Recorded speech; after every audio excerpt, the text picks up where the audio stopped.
Hello and welcome to Airheads, a not-so-serious look at the serious business of royal rumours, gossip and gowns. I'm Tom. And I'm Maeve. And it's been a while since we've done an episode, so I did think it would be a good idea just to check in, see how you're doing. Honestly, Tom, I feel fantastic. Cathartic and real and honest and factual. Do you ever feel like that? Well, every time I sit down to do a podcast, actually, and, that's how it should be. I cannot get over this. This was one of Meghan Markle's texts that was revealed in the appeal that went on this week in the Mail and Sunday Publisher Associated Newspapers appeal of the summary judgment from Meghan's copyright case earlier this year. And I just can't stop thinking about this text. I know. I wish I was the kind of person who could just send those kind of statements to my employee. Yeah, it was amazing. And we are going to get into all that stuff about Meghan and the trial and everything. And trust us, it's going to be cathartic and real and honest and factual. And I can't wait to talk about it. But before that, we have to talk about COP26. Yeah, you might remember back when we did our last episode, we were pretty excited in the run-up to the COP26 Climate Action Conference in Glasgow. And we wanted to see how the royal family's efforts at being environmental leaders would go on a global stage. And honestly, we weren't let down. Yeah, because we had been talking the last time about how the Queen was going to be there, and then it turned out that she actually wasn't going to be able to attend in person for health reasons. She seems to have sort of cancelled all of her events recently to make sure she could do the remembrance service at the cenotaph, which will be tomorrow as we're recording, but yesterday as you're listening to this.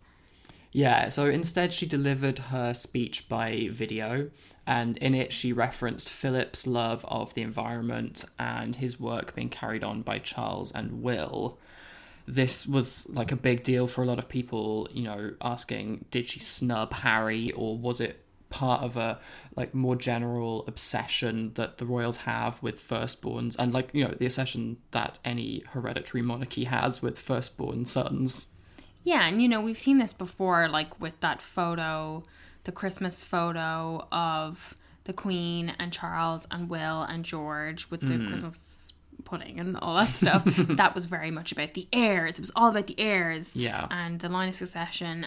But we had heard that Prince Harry was unhappy about that photo. We weren't sure whether we believed that, but it seems to me like Prince Harry was clearly a bit sore over this COP26 speech, because the very next day, the R12 website was updated with a post announcing that the company would be net zero by 2030.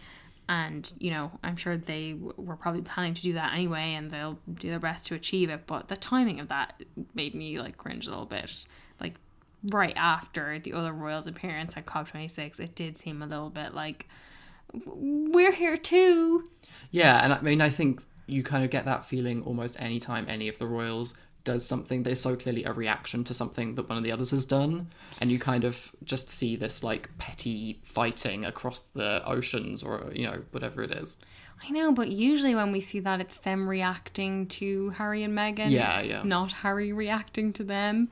Yeah. So that wasn't their slickest move, in my opinion. Yeah, I wonder, was it, a bit of that much fabled temper of his?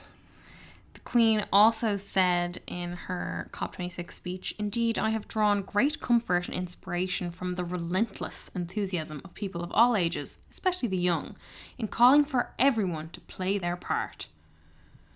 I mean, her part in this obviously is to secretly lobby for an exemption from a clean energy bill in Scotland, and it's a part she's been playing perfectly. Yeah, with relentless enthusiasm. Yeah, I mean, she wasn't there in person, so no one could call her out on this and, the general hypocrisy in this speech. So Charles kind of took the flak instead. Yeah, he gave one of the opening speeches at the conference, but I think we were all a little bit more interested in the information being provided about the environmental impact of his lifestyle and the other royals' lifestyle. Forbes ran a piece saying that, according to an analysis by the energy comparison site Eco Experts, Prince Charles and Camilla Parker Bowles' carbon footprint amounted to more than 432 tonnes of carbon dioxide in 2019, largely due to the use of private jets. And like in comparison, the average British person emits about 10 tons Oh my God. of CO2 a year. So you got 432 tons versus 10 tons. Oh my, like, it is absolutely crazy.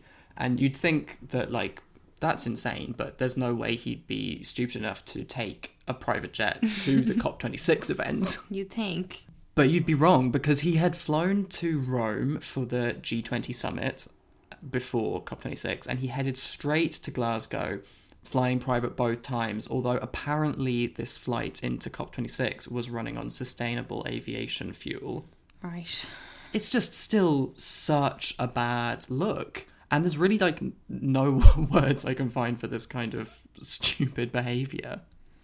Yeah, like we've spoken about this a lot, and you know there are obviously initiatives that Charles is involved in and that he supports that do like genuinely and credible work to support the environment.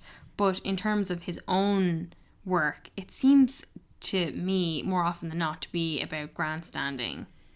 Yeah, I mean, he doesn't seem prepared to make any actual meaningful changes himself to his own lifestyle, which is incredibly frustrating. It does just seem like he is not practicing what he preaches. Yeah. But I think we should talk a little bit about the Cambridges as well, because I do think there's a little bit of a difference here, because the Cambridges knew they'd be under a lot of scrutiny when it came to their travel arrangements for COP, so they travelled by train, an actual like normal scheduled train, not the royal train. And then when they got off the train, they went to the venue for COP26 in an electric car. Vroom vroom. They, I guess, at least realise what the very bare minimum should be when you're attending a climate action summit. Yeah, and I should say, like, I feel a little bit bad for how much we dump on the Earthshot Prize, because reading about some of the work that has been done in the projects that they've been supporting, like, they are doing, like, legitimately good work. Yeah. And it seems like Will maybe has learned something from his Earthshot finalists, and you kind of wonder if maybe he could, like, have a word with his dad and his granny as well. Yeah, send a memo around or something. But, like, on the face of it, this is what we've been asking them to do. You know, travel in a way that is more sustainable or has less of an impact on the environment. But it is still really striking that the royals only do things like this when it is directly relevant to what they're talking about at the time. And, I mean, sometimes with Charles, it's not even then that they do it. Yeah, so it does come across a little bit stunty every time we see this, because it does seem like the exception. Yeah. And, like, you know, ideally they should be making wholesale changes to their routine, not staging these, like, one-off special efforts. Yeah. Like, it is great to see them traveling by normal train, but until this becomes the norm for them, I think it doesn't really feel very authentic. Absolutely, especially when, you know, you're seeing the numbers on this, like with Charles's carbon footprint. Yeah, and the Telegraph's royal reporter Camilla Tominey pointed out in her newsletter that they do need to consider their lifestyle in order to have that credibility in the environmental sector. She said, while both the Prince of Wales and the Duke of Cambridge delivered hard-hitting speeches that were well received, they must also now put their words into action by completely dispensing with this hypocritical form of travel from here on in. To be fair, William and Kate should be commended for taking the train to Scotland on this occasion, while Charles apparently flew from Rome to Glasgow on an RAF flight running on sustainable aviation fuel. But if they are to remain credible voices on this totemic issue, they must continue to travel sustainably rather than going back to their previous jet-set lifestyle. And I just wonder if they're going to take this kind of thing seriously, because Charles has a lifetime of, you know, what he considers to be environmentalism behind him, and he still hasn't worked out how to reconcile his lifestyle with what the planet needs. And what he talks about. Yeah. So it doesn't exactly fill us with hope, but it is, I think, good to see that even pretty staunch royal defenders like Camilla Tominey are, like, making the point that this needs to change. While they were in Glasgow, Will and Kate did a few events there. Will had a reception for the Earthshot finalists, and they also did an event together with the Scouts, of which Kate is patron. Yeah, they met some kids and threw some seed bombs. But the big event was obviously the COP26 conference reception, where Kate was really the star in terms of environmental credentials because she was wearing this blue kind of double-breasted dress by Eponine, who are like an eco-friendly, sustainable brand. I mean, I would not be surprised if Charles and Will were re-wearing things we'd seen them wear before. Oh yeah, that's true, yeah. So I wouldn't give her that much credit. But although we haven't seen Kate wear this before, the dress is apparently from last year. The shoes and the jewellery she wore were also rewears. You know, I think my sort of main takeaway from this was that it was very much like kind of the old Kate, like what we would have seen her wear before with when she was mad into her coat dresses and all that. It seemed much more in keeping with that sort of look that we found like kind of aging for her, as opposed to the more modern feeling, kind of youthful suits with blouses and things like that, you know, have felt fresher than when we've seen her wear them recently. Yeah. But this seemed like a throwback to those earlier days. Yeah, and I thought it was kind of interesting that she didn't do a full rewear, like a dress that we had seen before. And I was wondering, I don't know if I'm imagining this, but it always seems to me that when you see royal watchers talking about outfits, they're a lot harder on rewears than they are on new outfits because you have this added dimension of like, well, I thought they looked better the first time round, or like what they've done to alter it doesn't work for me. And like, you know, I'm sure I've said things like that as well, but I wonder if there is like, you know, if the stylists or if the kind of comms team are like aware of something to do with that, and maybe they were like, let's get something that is new to the watchers.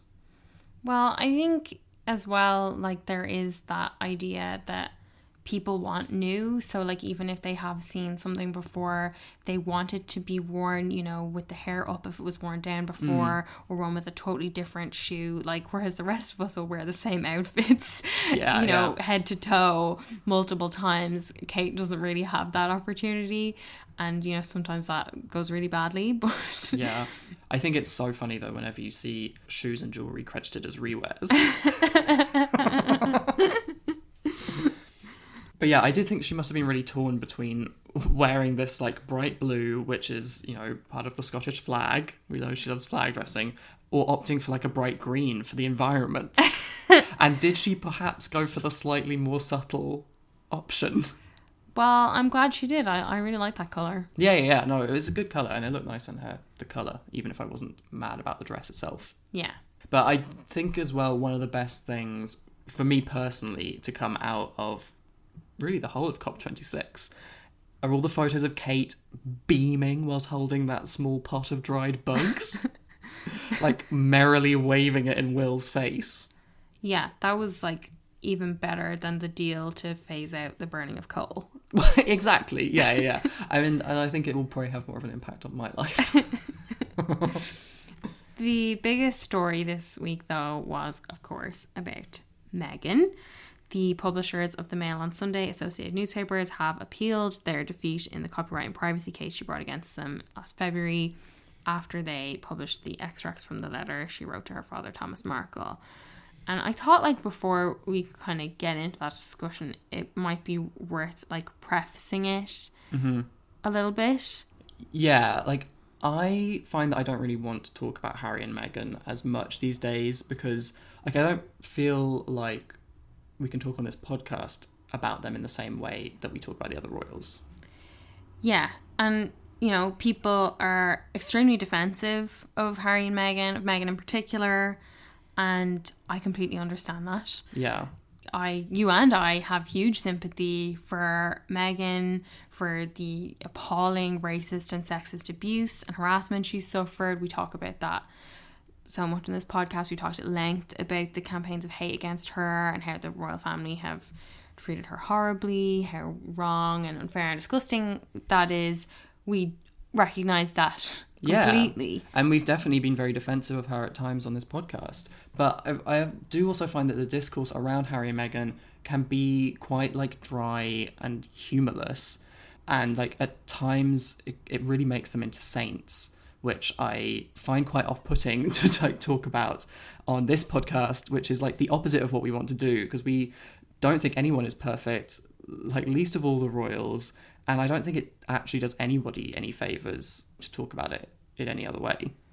Yeah, and I think as Tom so wonderfully puts it at the start of every episode, we want to have a not so serious take on these people. Yeah. And I don't want to apply a different approach to different members of the royal family, because I feel like that's not fair and it's not really fun to listen to. Yeah. If we're like incredibly earnest about some people and not about others.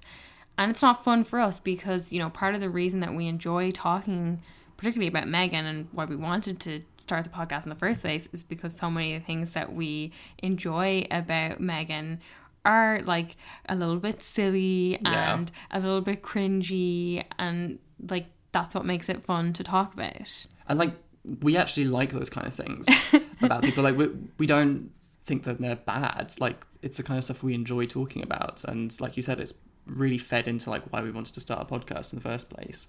But like what it comes down to now, I think, is that we're not interested in doing free PR for millionaires either, you know? Not now, not ever. Yeah, exactly. Like, as you know, if you've been a listener for a while, like we were so happy that she won her case against the publisher of the Mail on Sunday. And we're like honestly delighted that it seems that the legal minds involved in this appeal don't seem to think there is enough in it for it to be successful. You know, we want Meghan to be victorious in this, but we will also be talking about a few things in a second that we like found funny or disappointing in the evidence that came out.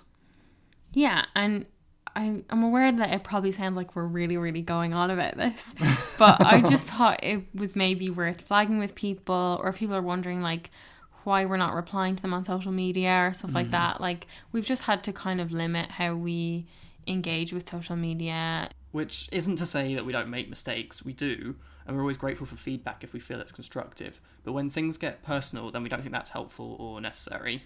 You know, this is just something we do on the weekend for fun. So we want to keep it like fun and interesting for us. So we're just trying to do things a little bit differently. And if you want to skip past us talking about the appeal, you can go straight to our spoiler-filled discussion all about Spencer. We're going to put the timestamp in the show notes, so you can just go straight to that. Otherwise, let's get into it. Yeah, so Byline Investigates noted that the appeal, and I think this is quite important to remember, is restricted in scope. It's not to make a judgment on whether the Mail on Sunday was legally justified in publishing the letter, but exclusively to decide on whether the High Court judge, Lord Justice Warby, was right to deliver a summary judgment, which is basically to declare his findings without holding a trial. Yeah, and he said at the time that, having heard at length from the barristers on both sides, there was nothing a trial could do to shed further light on the key issues. So this time around, as Byline Investigates puts it, the best Associated Newspapers can hope for is that the case, either the copyright element, the privacy element, or both, will be sent back to the High Court for a full trial. The appeal hearing lasted 3 days, and there were some pretty intriguing revelations, including this new evidence from Jason Nauf, who's the former Senior Royal Communications Officer and Chief Executive of Will and Kate's Royal Foundation. He's standing down from that position in December. Yeah, and Associated Newspapers again argued that the letter to Thomas Markle was never really private and that Meghan herself was complicit in making its contents public. This time, the lawyers for Associated Newspapers relied on a series of text and email exchanges between Jason and the Sussexes, which had been provided by Jason. And the sort of main points, according to Associated Newspapers, were that these exchanges showed that Meghan understood the letter to Thomas Markle could be made public at the time she wrote it, and also that she had cooperated with the authors of Finding Freedom, Omid Scobie and Carolyn Durand, which the lawyers said was proof of a willingness to feed into the public bloodstream. Okay, so the big question that we kind of had seeing all this unfold is, why is Jason involved in this at all? Yeah. But in his witness statement, he said, I consider it the right thing to do. And apparently he regretted not giving this evidence sooner. Basically, he changed his mind because of this summary judgment and felt that he had been, quote, deprived of the chance to give evidence. Yeah, I found this hard to believe, honestly. Like, I know he's about to step down from his position, but he is still working for Meghan's brother-in-law. Yeah.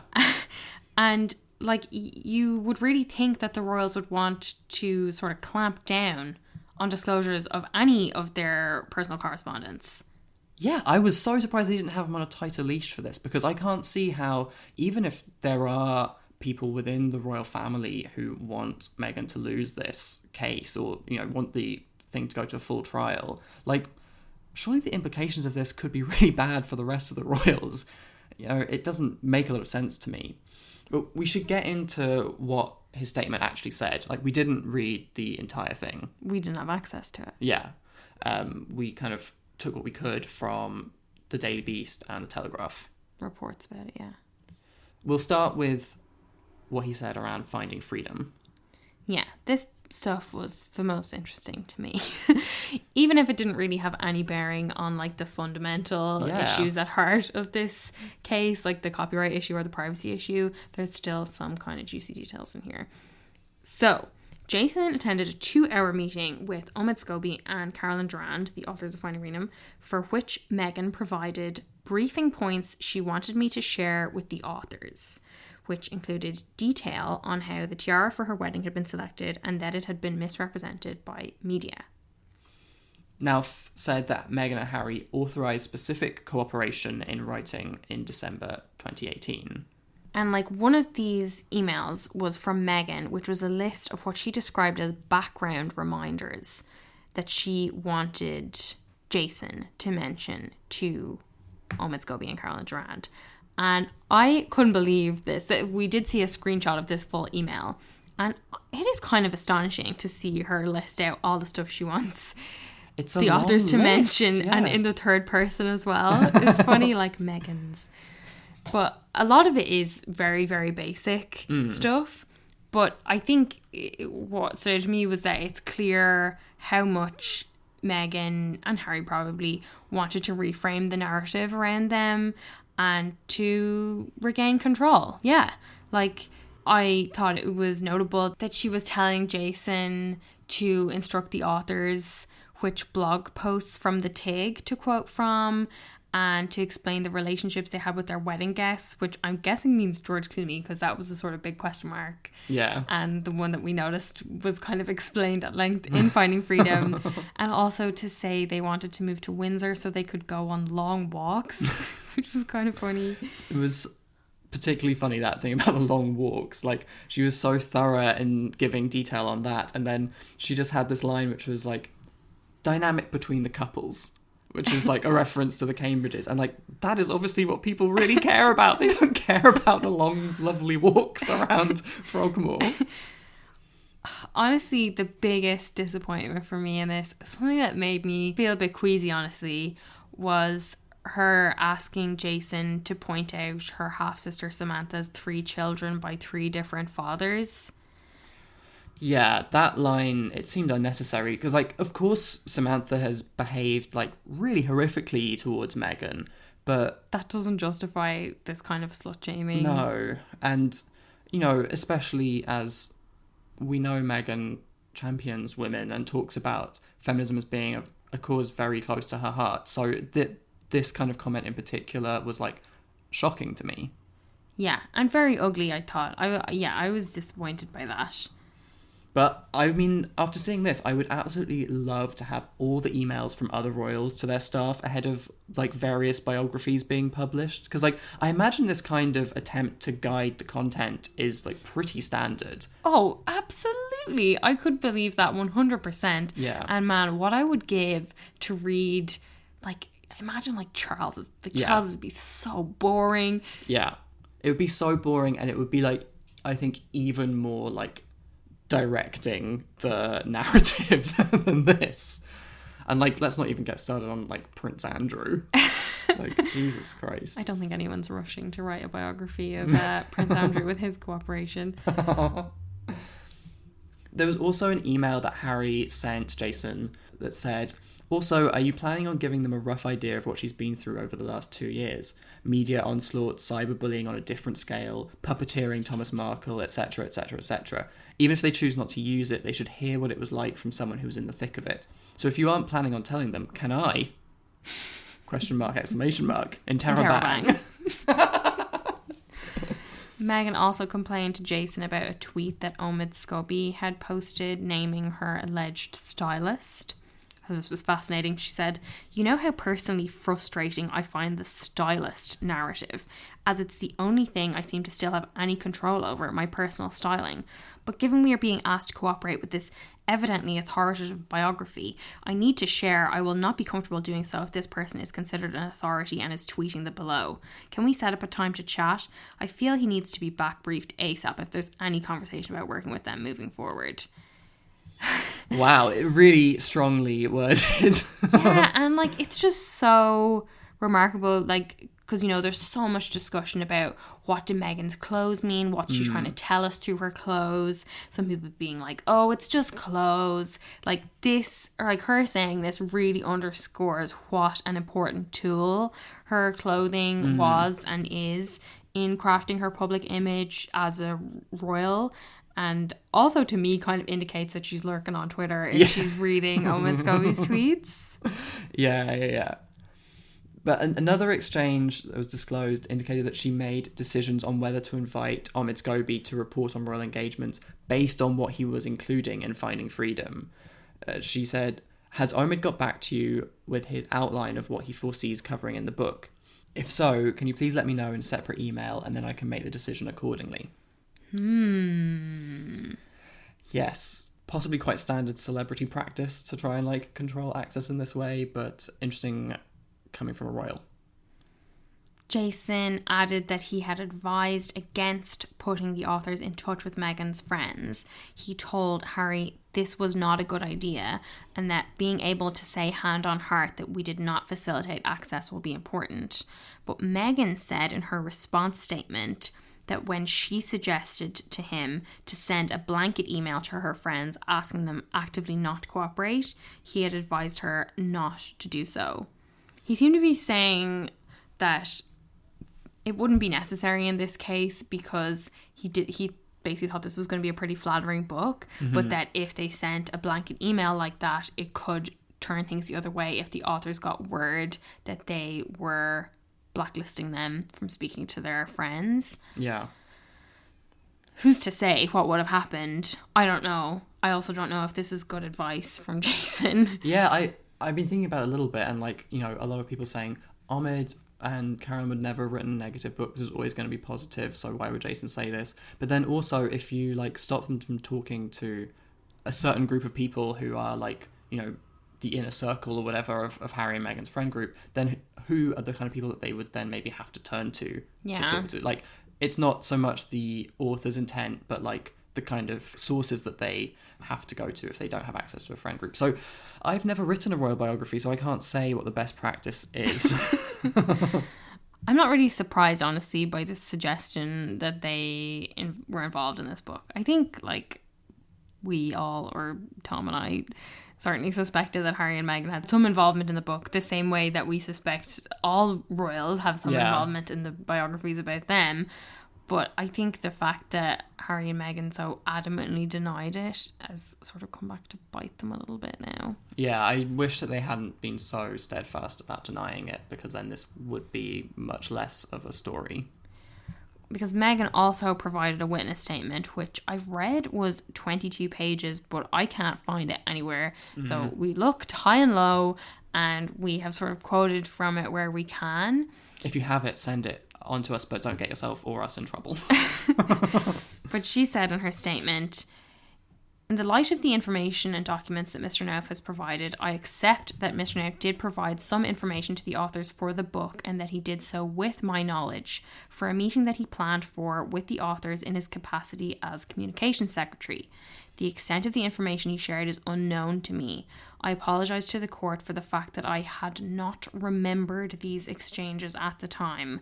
I had absolutely no wish or intention to mislead the defendant or the court." This is kind of embarrassing, I think, to be honest. Yeah, I mean, and this memory lapse is what made all the headlines, and her, like, having to apologise for misleading the court in her previous statement. Yeah, her previous statement, she said she didn't know if her communications team had had any input. And now despite her sending this email with the briefing notes telling him what to say in the meeting. Yeah, and, like, I mean, I do think regardless of her memory for specific emails, you'd also think that it would be, like, basically the main job of her comms team to be on top of things like books that are being written about them and, like, doing fact-checking and course-correcting. So I'm not really sure. I mean, I think it's, like, part of this, like, hard line that they decided to take on, like, denying all involvement. Yeah. Like, if they had just admitted that as a matter of, like, course, their comms team would liaise with authors, like, again, this wouldn't be such a big story. So it's, I don't know, is this the standard they've set for themselves or the standard that, like, their fans have set for them? Yeah. That's, like, kind of tripping them up here. It might be worth pointing out that Lainey Gossip noted, what's not been reported widely is that the reason Meghan did not previously acknowledge these emails is that when the lawsuit was originally filed, the book hadn't come out yet. The Mail only introduced this argument about the book last fall after its release, so she wasn't looking for that information during initial disclosure. What does that mean? I think this means that, like, she wouldn't have been reviewing the emails. Like, in terms of what they were putting together, they had that big, like, load of receipts that they submitted that we talked about at the time. In terms of putting that together, they weren't looking, I guess, at emails from this time or to do with the book. Yeah. So Meghan's memory wasn't refreshed by having seen these recently. So I guess that's, you know, one possible reason, but it's up to you how much weight you give that, I think. Yeah, and I do think the problem for Meghan here is that this is such an easy part of her statement and of this story of the appeal to be extracted and presented as a sort of win for Associated Newspapers. And as well, it just sounds so flimsy, her saying that she didn't remember the exchanges. Yeah, and like... Especially when you see the exchanges and how lengthy they were. It wasn't like she was just firing off a quick email. Yeah, it was pretty comprehensive. I guess, though, even though this made the biggest headlines, like you were saying, the stuff about finding freedom seems not to really have a huge amount of bearing on the issue at hand, which is the letter to her father. Yeah, absolutely none, as far as I can tell. Well, So, to my non-legal brain. Yeah, so, like, this kind of apology is, like, a small part of the case. Yeah.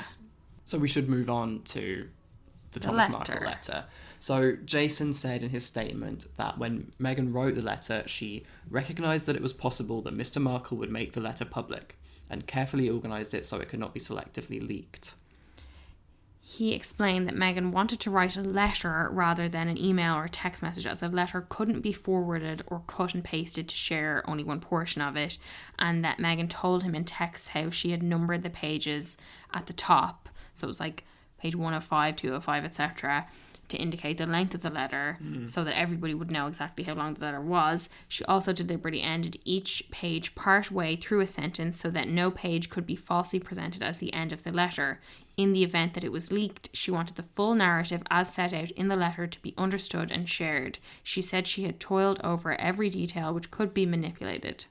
He also said, she asked me to review the text of the letter, saying, obviously everything I have drafted is with the understanding that it could be leaked, so I have been meticulous in my word choice, but please do let me know if anything stands out to you as a liability. Yeah, and there was a text from Meghan in which she said about her father, if he leaks then that's on his conscience, but at least the world will know the truth. Words I could never voice publicly. And then there's the sort of yikes moment where she says, given I've only ever called him daddy, it may make sense to open as such despite him being less than paternal. And in the unfortunate event that it leaked, it would pull at the heartstrings. And it was a bit shocking to hear Meghan speak about pulling at the heartstrings in a way that does feel a bit manipulative. Yeah, I was shocked. But we talked about this at the time of the original court case that, you know, and I think we've talked about it a few times, like, if we accept that Meghan is this smart, very savvy, very shrewd media operator, then, you know, we must allow that it's possible for her to be this calculating and to execute these kind of queasy moves to protect herself from being exploited, if that's what she believes is happening. Yeah, and I mean, she does make the point that that's what she's always called him as well. So it's not like she never calls him by this, and she's like, I'm going to deploy this term because I think it'll sound cuter or whatever. But it's just, this is like an insight into the reasoning behind why she does things the way she does them. And I think for all the people who are, you know, praising Meghan's media savvy, like you say, like, it's important to get this kind of insight into how the sausage is made. I get that, but I also sort of feel like I've been taken for a fool. Like, I remember reading the bits of that letter and feeling like, aw, like she called him daddy. Like, that's sad. Yeah. And it's like, oh, because that's what she wanted me to feel. Like, yeah. So I do feel a little bit like manipulated, I guess. But Meghan's team released a fuller version of the text conversation with Jason, and it gives us a bit more insight into how like other members of the royal family were behaving at the time, and the context into why she wrote the letter in the first place. She said, "The catalyst for my doing this, i.e. writing the letter, is seeing how much pain this is causing H. Even after a week with his dad and endlessly explaining the situation, his family seemed to forget the context and revert to, can't you just go and see him and make it stop? They fundamentally don't understand, so at least by writing, H will be able to say to his family, she wrote him a letter and he's still doing it. By taking this form of action, I protect my husband from this constant berating, and while unlikely, perhaps it will give my father a moment to pause." Yeah, this is why I think the royals would want to stop Jason now from releasing the text messages, because then you're getting into personal dynamics between other members of the royal family and Harry and Meghan. And I think, you know, you might be touching on a reason why possibly that section wasn't in the stuff that he submitted. But Meghan said in her witness statement, "To be clear, I did not want any of it to be published and wanted to ensure that the risk of it being manipulated or misleadingly edited was minimised were it to be exploited." So that's like what we were saying earlier, that she is conscious of being exploited. And I think as well, like a lot of it comes down to whether you think that this kind of meticulous preparation in case the letter was to be leaked is the same as preparing for it to be leaked. Yeah, like personally, I don't think that those are the same. And Meghan's statement makes a lot of sense to me, because I think like what I'm getting from a lot of this information is the lengths to which Meghan went to ensure that it couldn't be leaked. Yeah, and we talked about this at the time of Finding Freedom, when... Was it Finding Freedom? The stuff about, like, how she had it, like, in the FedEx, like, all that organizations for how it was going to be delivered and everything so that it couldn't be intercepted. Like, all this, like, James Bond style stuff that was so, you know, to sort of a casual observer, it might seem almost, like, paranoid. But clearly that's the kind of pressure that she was under, and how insecure she felt and how little trust she had in the people that were around her, which is a fucking horrible situation to be in. I do want to go back to the text that we are so obsessed with, where Jason asked her how she was feeling about the letter, and she said, "Honestly, Jason, I feel fantastic, cathartic and real and honest and factual." And I think it's probably likely she was describing the letter as cathartic and real and honest and factual. But still, that's the text. Why isn't this the number one meme in the world right now? Why isn't this the top trending topic? Cathartic and real and honest and factual. Sorry, I'm just going to keep saying it. I just love it. Every time Tom asks me how I'm doing. I've just stopped asking her how she's doing. And, you know, like we were saying at the start, this has been very juicy for the likes of us. Yeah. But Byline Investigates reported that on the third day, the presiding judge, Geoffrey Voss, the Master of the Rolls... Who sounds like he's from Game of Thrones. Sir Geoffrey Voss, Master of the Rolls. Stated pretty bluntly that he thought none of Associated Newspapers' new evidence was relevant to the question of whether summary judgment had been justified. So it doesn't really affect the fundamental issues of copyright and privacy that are at the core of Meghan's case, like I said earlier. But that's not to say it hasn't done some harm to Meghan's reputation. Yeah, exactly. And I mean, there are arguments to be said about Meghan's reputation that, like, there are certain people for whom her reputation will never suffer.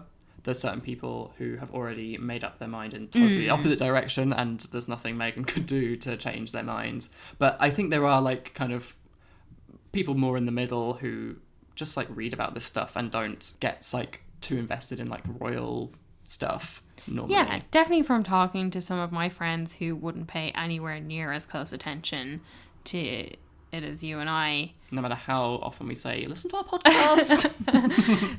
They were disappointed with some of the things that, especially the 3 children by 3 different fathers, that didn't sit well with some people, me included. But anyway, the judges said they would announce their decision on the appeal in due course, which is probably a couple of weeks. And, like, hopefully it'll be another win for Meghan because, you know, we definitely don't want this to go to a full trial. Yeah. And I do think that would be very damaging for Meghan. And especially, like, you know, she definitely doesn't need to drag this out for another year when it's already been nearly 3 years since the Mail on Sunday published those extracts. Like, she is focused on the future. She is moving on. And I was, like, pretty impressed that she seemed so unruffled by all of this when she was speaking at the New York Times Deal Book Summit this week, and she mentioned the hearing. She said, in terms of the appeal, I won the case, and this issue, frankly, has been going on when I had no children at all. I now have 2 children, as you know, so it's an arduous process.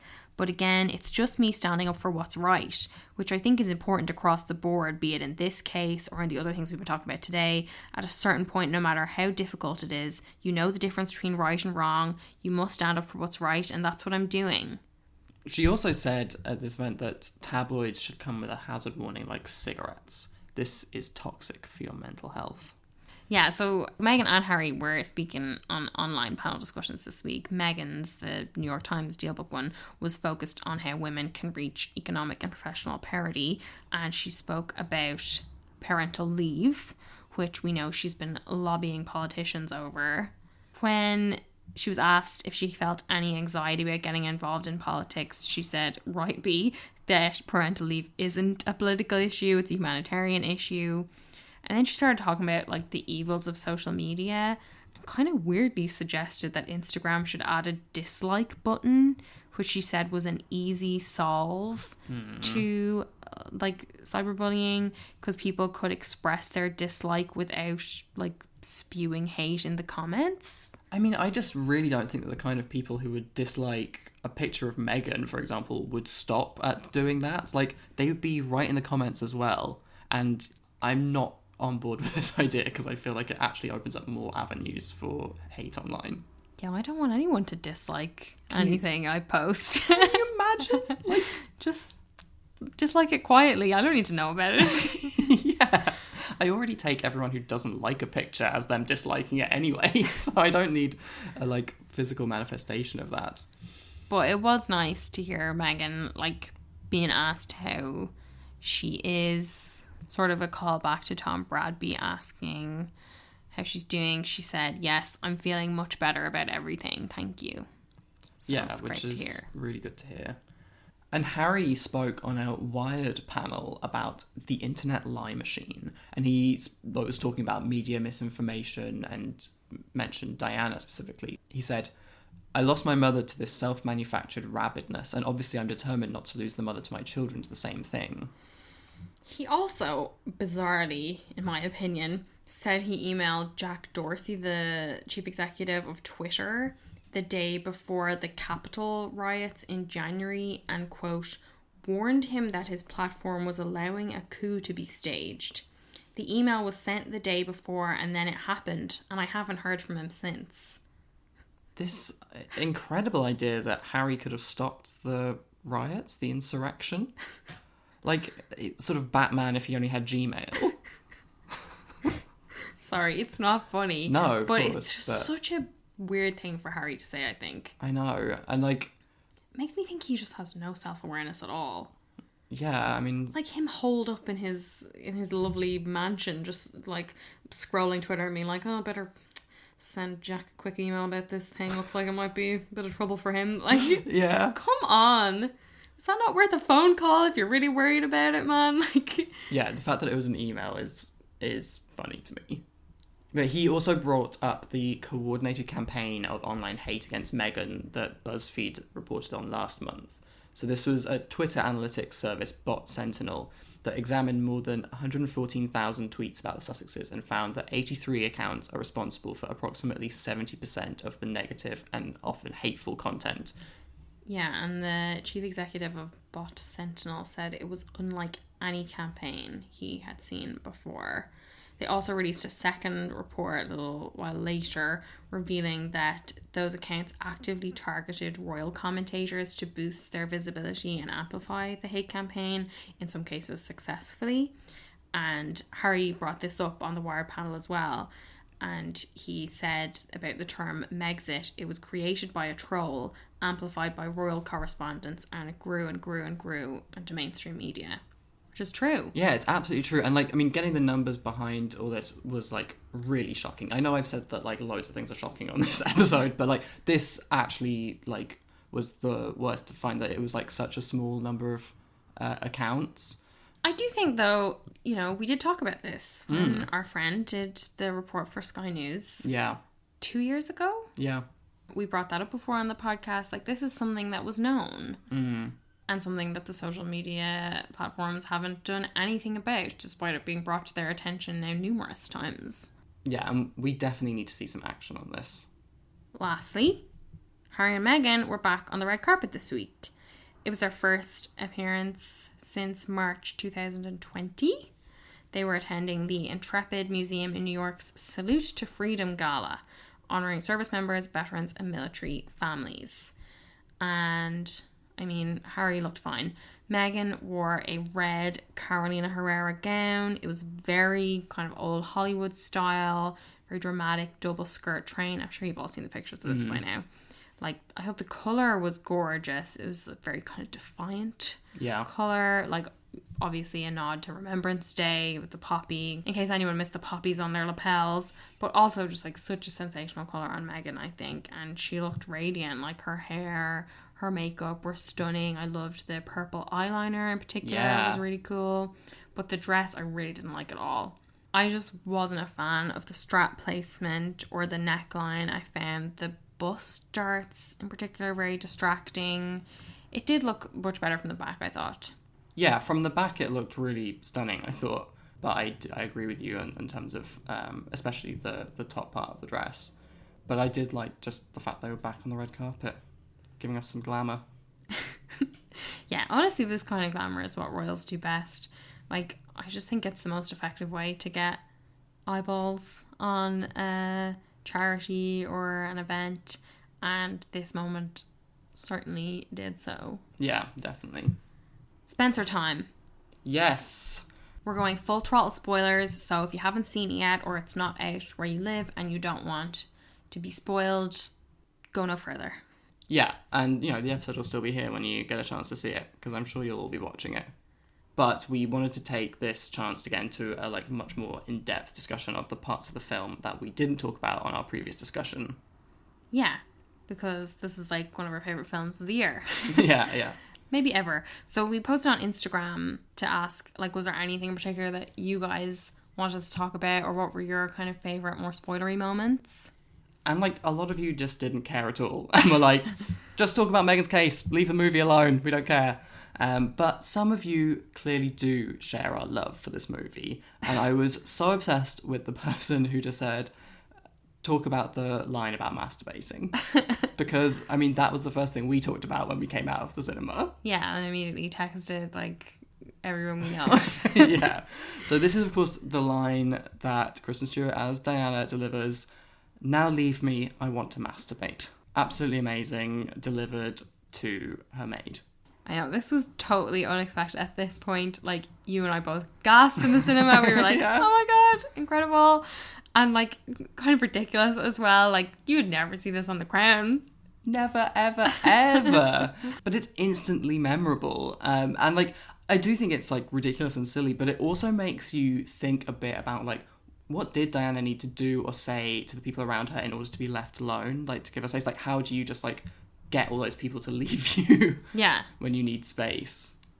Another listener wanted us to talk about the Scarecrow, which was, I thought, like a quite unexpected narrative device because it is so loaded. Like there is something kind of horror film-esque about this lifeless figure who's wearing her father's old coat, who's been sort of standing there out in the cold, waiting for years. But then they also kind of subvert that when the jacket becomes this kind of source of strength and comfort to Diana when she ends up like bringing it with her and talking to it. And like repairing it and stuff. But I think like in the film... Getting it repaired. She, yeah. But like I think it's a theme of the whole movie that like the ghosts, like, you know, they're not literal ghosts, but like her dad or Amber Lynn or whatever, they're there seemingly to haunt her, but actually they're there to warn and protect her from the real monsters who are the living royals. But like Scarecrows obviously have the like Dorothy Wizard of Oz reference as well. You can't really escape that. Yeah, and there is that famous story about how Diana was told as a child that she wasn't very bright and that, you know, the Scarecrow wanted to ask for brains only to find out that he had them all along. And certainly the trajectory of this film is that, like, Diana has it within her all along to break out from the royals. Yeah. We also want to talk about that scene around the snooker table. With Charles, because there are so few interactions between Diana and other members of the royal family in this film, but that's kind of the big blowout moment where Charles is sort of telling her to cop on, and he says something along the lines of, there needs to be two of you. There's the real you and there's the one that they take pictures of.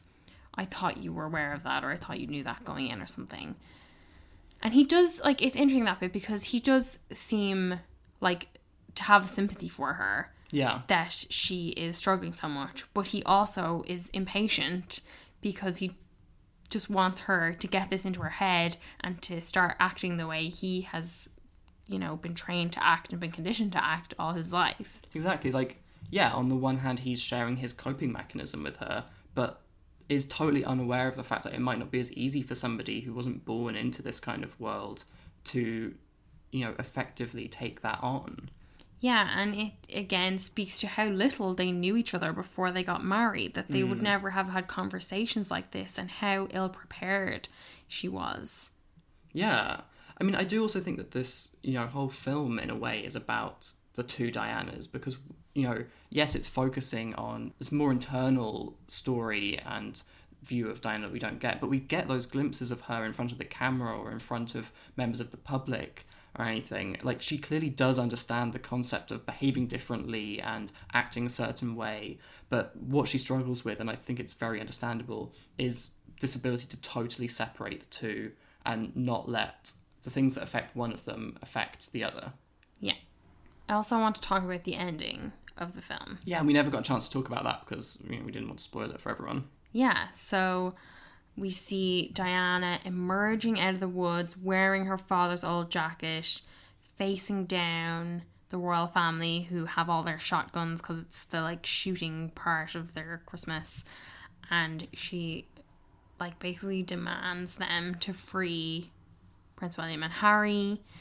And Charles sort of sides with her. You can see he has some admiration for her, sticking up to them all like this. And Diana and the kids drive off to KFC and they get a drive-through and eat it by Tower Bridge. Yeah. And I think that it's like an incredible and fantastical sequence of scenes, I think. But it's also possibly the only way to end a fable like this on a positive note, because we all know the tragic ending of, you know, Diana's story. So to kind of capture it at this moment where she is triumphant, I think was like quite important for the movie to feel like satisfying.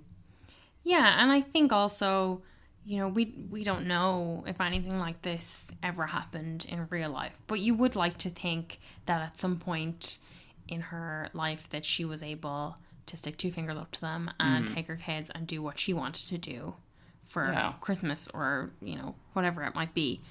And we have heard so much in various things like The Crown about how, you know, Charles felt put upon by the demands of his mother and of his role and his family and stuff. So to use that in this way to actually get him to side with Diana in the scene is like something that we don't often get, because Charles often becomes purely a villain in the story. Yeah, and it's just so, like, that whole moment, the very last shot of them is so bittersweet.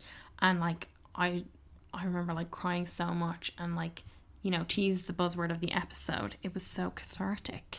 Because, you know, obviously we know what happens and it is so tragic. But to see her have this moment of escape and for it to feel so triumphant, like you said, so defiant, and for her to seem like truly happy, and for the kids to be so truly happy as well, that is like such a gorgeous moment, I think. Yeah, and incredibly cinematic, I thought as well. Now, Tom had a lot of thoughts off mic about Timothy Spall's character, the kind of chief of staff, putting the Anne Boleyn book back on the shelf at the very end in the library.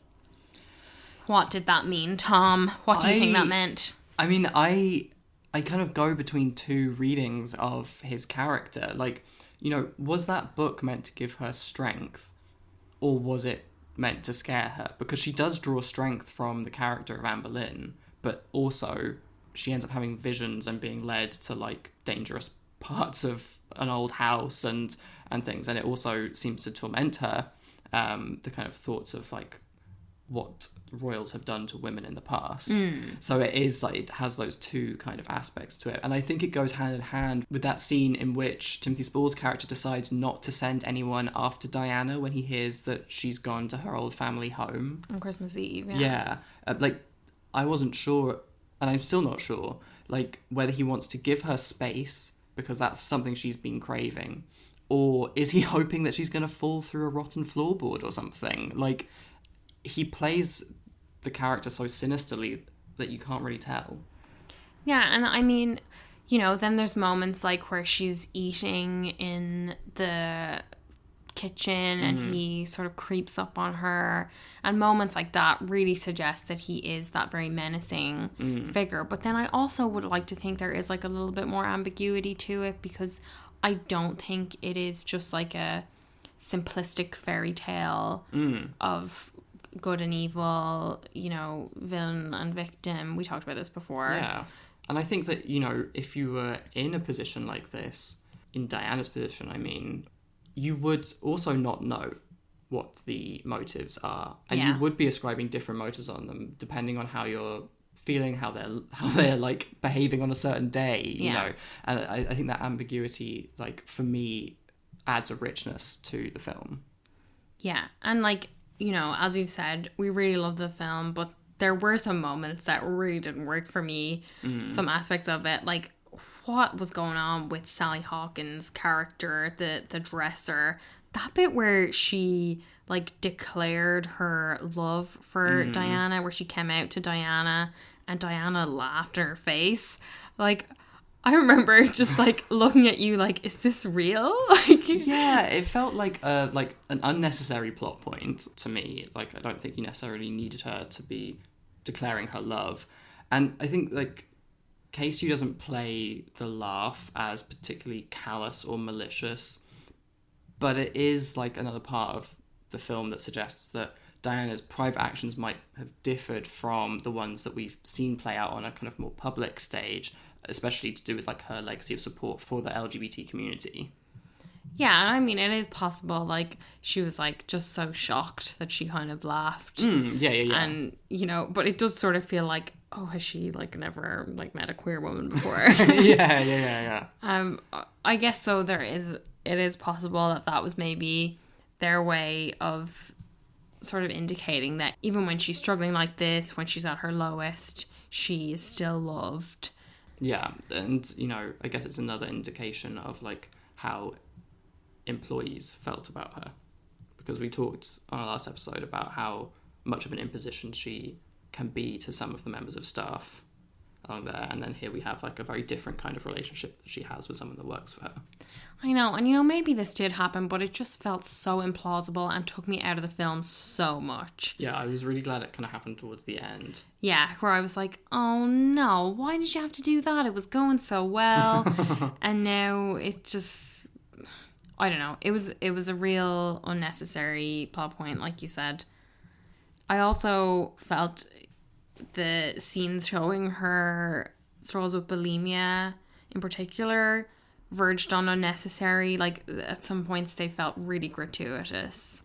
Yeah, like I was trying to kind of read to understand about this a bit more, and Beat, which is a leading charity in the UK that looks to end the pain and suffering caused by eating disorders, was like particularly unimpressed with the film. Tom Quinn, who's their director of external affairs, said, "We're very disappointed to see the inclusion of graphic eating disorder behaviours, self-harm and specific mentions of weight throughout Spencer. Eating disorders are very competitive illnesses, and we know that showing eating disorder behaviours can serve as inspiration or motivation to those who are unwell. We're also concerned that the film's trailers do not mention Diana's eating disorder, and therefore viewers may not be prepared for the level of detail included in the film." I think that was like a very key point there, is that you would not have known watching the trailer that there was going to be that level of detail in the film. Yeah. And he said that they wouldn't advise anyone currently unwell or concerned about their health to watch Spencer. And I think, it's a very fine line, and it's so tricky to know because, I don't believe that you should completely excise all those kind of scenes from a story like this, because they do serve a very important function. But at the same time, like, at what point does it tip over into gratuitous? Like, I would say I didn't feel like it was glamorizing it or anything like that. It just felt like there was too much. Yeah, I agree. But I do think there's definitely a message in the film about the way traditions are exposed as no longer relevant or appropriate, and in particular, the practice of weighing people when they arrive and leave the building. And like, there's this recurring cry of "it's just a bit of fun" that kind of goes throughout the film, that is like both mocked by people and used earnestly. And I think the film is trying to show how it's not just a bit of fun for a lot of people, and that there is a real need for sensitivity and basic respect for other people's wishes. Reading this kind of response from Beat, it makes me think that maybe the film forgot to apply that to its own audience, though. It was kind of swept up in trying to show how it affected Diana, and it didn't think about the people going to see this film. Yeah. And I thought as well, like, after watching the film, you have such a different perspective on the poster. That stunning poster of Kristen Stewart in the white and silver beaded strapless gown. Yeah. And it's only after you see the film you realise that they've cropped out the toilet bowl that Diana is vomiting into in that scene. And I thought that was such a fascinating way of illustrating the differences between, what the world saw and what was really going on with Diana. Because when you see the poster, you're like, what a like glamorous image. And like, obviously this is a woman who is experiencing some emotional distress, but you don't know the extent of it at all until you've seen the film and you see the kind of less palatable side of it. Yeah, and I think that is such an interesting point and such an interesting visual play to do. But I think they just need to, as we said, recognise that, like, I can look at that and appreciate that because I don't, have personal experience with eating disorders, but it's very different for a lot of people. I do think the response from royal watchers to this film was pretty intense. Yeah, I saw like a lot of people were very open about how they basically wanted it to be like The Crown. Yeah, and that's not what this film is interested in doing. I think like even calling it a biopic is a bit of a stretch. Yeah. As we said last time, it describes itself as a fable from a true tragedy. And it's definitely not taking a point of view of historical accuracy. So I think, if that is what you're interested in, obviously you're going to have plenty of that in the next 2 seasons of The Crown. Yeah. Save yourself for that. But I think the sort of sticking point for a lot of people was the depiction of Diana as a mother. Yeah, we talked before about the kind of difficult situations that Will was put in particular in this movie, and some people really hated that. Yeah, and I do think, like, this is very hard to talk about given that neither of us are parents. Yeah. But I thought what that was doing was giving a very honest insight into the impact that those kind of mental health struggles can have, not just on the person who is experiencing them, but also the people around them, and how that can be very difficult for the people in someone's life as well. Yeah, like, you can't really say that Diana's treatment and situation had this terrible impact on her mental health, and then also say that she never let that affect her parenting. Like, it's fundamentally not up to her as someone suffering from these things. Yeah, and it's no one's fault. Like, no one is to blame. Well, the fault here lies with, like, the lack of support and understanding for her from the royal institution or the royal family, or, you know, the country as well, because, like, you know, the UK has been very backward about embracing mental health issues. And it seemed to me actually to be quite disrespectful to any parents who suffer from similar or different mental health issues. Like, if you're going to assert that Diana still managed to be a perfect parent with all these struggles, like, not only is being a perfect parent an impossible task for anyone to achieve, but it particularly places an unfair and really unhelpful burden on anyone who has mental health issues to live up to this unattainable standard. Yeah, like the way I've seen people talking about this on social media, it's like, God, they really do buy into that Diana, the saintly mother image. Yeah. And, like, nobody should be treated as a saintly mother. Like, No. all parents make mistakes. Exactly. And, like, the scenes where Will was trying to get Diana to come down to the table, like, they were so sad. They really made you feel for Will. But, like, if you find yourself thinking when you're watching that this is portraying Diana in a bad light, I do think you need to possibly reframe how you are thinking about mental health and eating disorders in particular. Yeah. Like, what's sad here, like you said, is the impact that these issues have on everyone involved. And we need, like, more understanding from society and I guess maybe the royal family in particular, because it doesn't really seem to have changed that much 3 decades on, according to Meghan's interview with Oprah earlier this year. Yeah, I think we mentioned that the last time as well. Yeah. But, I mean, in case it wasn't clear by now, Yeah. Tom and I are big fans of this film and Kristen Stewart's performance. I think I'm personally going to experience deep inner turmoil and possibly outer turmoil for you if Kristen Stewart and Lady Gaga are competing for Best Actress at the Oscars this year. Oh, God, yeah. It'll be a bloodbath. Let me tell you that. I have really enjoyed seeing that this film is much bigger than I thought it was going to be. It definitely seems like it's bigger than Jackie was, for instance. Yeah. And I think, you know, part of why I am so excited about that is that this is doing something really interesting with the Princess Diana story and our understanding of Diana, and with the kind of concept of, like, what a biopic can do. Yeah. It just seems, like, so fresh and forward-thinking and innovative in a lot of ways. Like, and I would say that I really hope you guys agree listening, otherwise this has probably been quite a boring podcast for you. Well, Tom, how was the podcast for you? Well, I feel cathartic about it, to be honest. I feel real and honest and factual. What about you? Yeah, I feel pretty fantastic about it too, Tom. But next episode, we're going to do one more episode this year. And it's going to be our Royal Roundup of 2021. Yeah. So do let us know what your favourite and most memorable moments are from the year. Yeah, and if there's anything that we didn't talk about because we were on one of our breaks, yeah, let us know and we can fit that in. Yeah. But in the meantime, thanks so much for listening. And have a great week. Bye. Bye. For the good of the country.